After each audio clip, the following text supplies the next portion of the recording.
আসসালামু আলাইকুম। কেমন আছেন সবাই?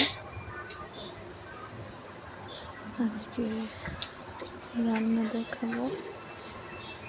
এটা হচ্ছে ইলেকট্রিক চুলা, গ্যাস দিয়ে চুলাটা কেনা হয়েছে।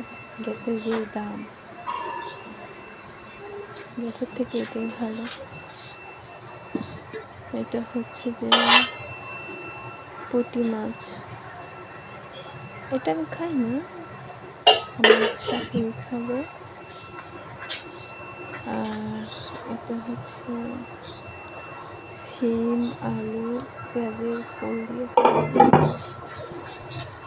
আর হচ্ছে যে মুরগি, এটা সবাই খাবে। আর ভাত।